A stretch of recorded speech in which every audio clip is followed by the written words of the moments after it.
Ada rencanamu Tuhan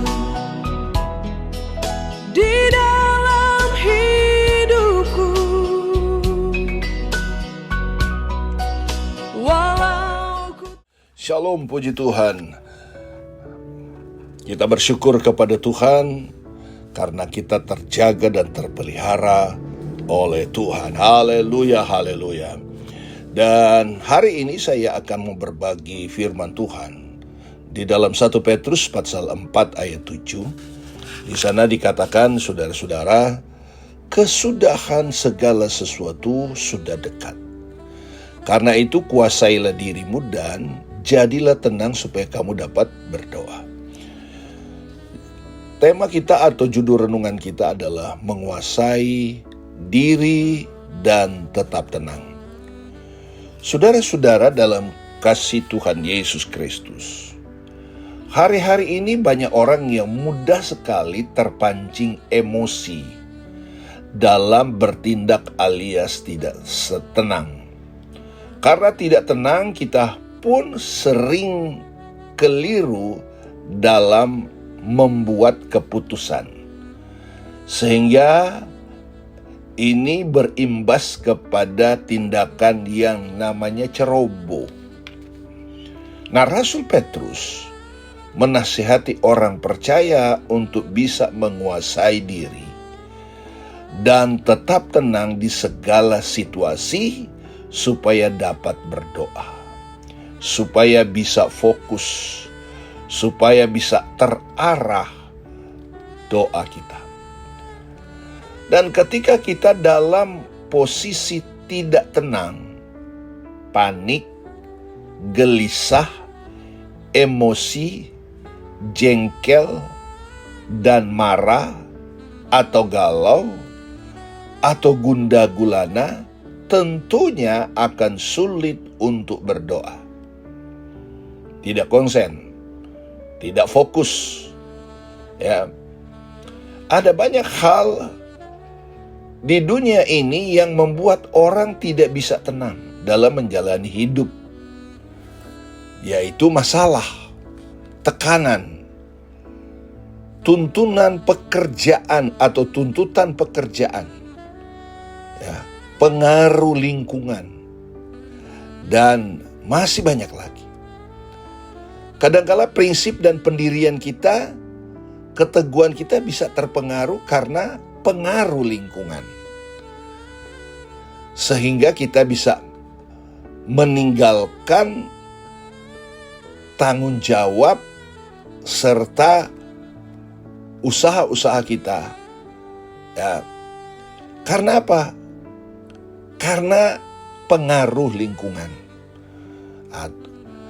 Selain pengaruh lingkungan, tuntunan, ya, tuntutan pekerjaan, atau juga ada hal-hal yang lain yang membuat kita terpengaruh, sehingga prinsip, ya, prinsip kita atau keteguhan kita, ya, terganggu, tidak lagi fokus, sehingga kadangkala saudara kita bisa berada pada satu tempat, satu situasi, tetapi hati kita tidak di situ. Kenapa? Karena pengaruh lingkungan. Atau saudara-saudara, ada persoalan-persoalan yang mendera kita. Nah, saudara-saudara dalam kasih Tuhan, sampai kapanpun dunia tidak akan pernah memberikan rasa tenang bagi kita. Karena itu rasa tenang dalam diri orang percaya seharusnya tidak ditentukan oleh situasi atau keadaan yang terjadi di sekitarnya. Ya. Sebab rasa tenang itu sesungguhnya merupakan sebuah keputusan atau ketetapan hati. Sekali lagi saudara-saudara dalam kasih Tuhan, ya. Sebab rasa tenang itu sesungguhnya merupakan sebuah keputusan atau ketetapan hati.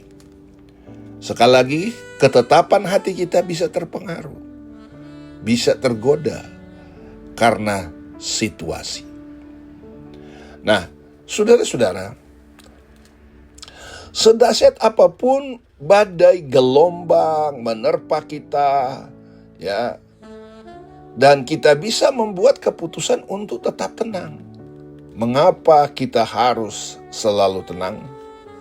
Di dalam Yesaya 41:30 ayat 15a, dengan bertobat dan tinggal diam, ya, kamu akan diselamatkan.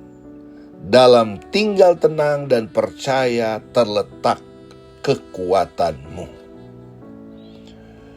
Saudara-saudara dalam kasih Tuhan, bertobat itu penting. Ya. Kadang-kadang bertobat itu kita anggap sesuatu orang yang belum percaya dan percaya bertobat. Tetapi kadang-kadang saudara-saudara kita perlu juga pertobatan dalam sisi yang lain. Tadinya kita tenang, tadinya kita konsen, karena tekanan, karena pengaruh lingkungan, karena situasi, atau ada motivasi lain, saudara-saudara, kita bisa terpengaruh. Nah, ini perlu pertobatan. Milikilah reaksi dan sikap positif untuk setiap situasi atau masalah yang terjadi. Bila sikap kita positif, maka hati dan pikiran kita dipenuhi oleh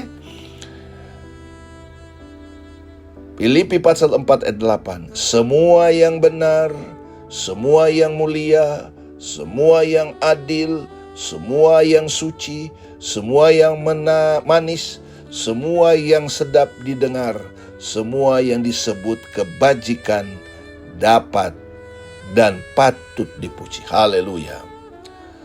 Jadi saudara-saudara selalu dipikirkan positif.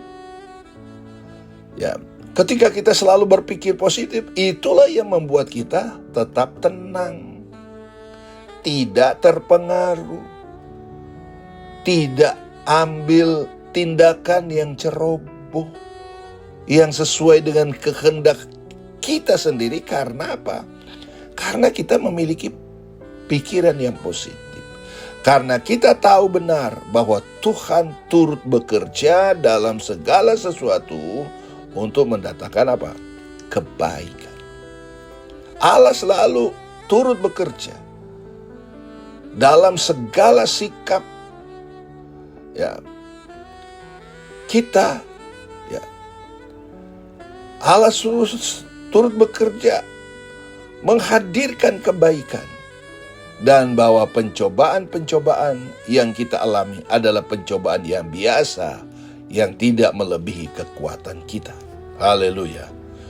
Oleh karena itu saudara-saudara dalam kasih Tuhan, karena di dalam Tuhan selalu ada jalan keluarnya. Kegagalan seringkali kita alami bukan karena kita terlalu lemah atau masalah yang terlalu besar, tetapi karena kita sendiri tidak tenang menghadapinya. Haleluya. Jadi mari kita berdoa kepada Tuhan supaya kita memiliki hati yang tenang. Kita memiliki sikap pribadi yang tenang, sehingga ketika kita menghadapi setiap persoalan, maka kita juga akan bersikap tenang. Di dalam Yesaya pasal 7 ayat 4, dalam situasi apapun teguhkanlah hatimu dan tinggallah tenang, janganlah takut, janganlah hatimu kecut. Saya percaya melalui pimpinan Roh Kudus dan firman Allah yang kita imani dan nasihat-nasihat yang kita dapatkan, kita akan menjadi pribadi yang dapat menguasai diri dan tetap tenang. Tuhan Yesus tolong, Tuhan Yesus memberkati kita semua. Amin.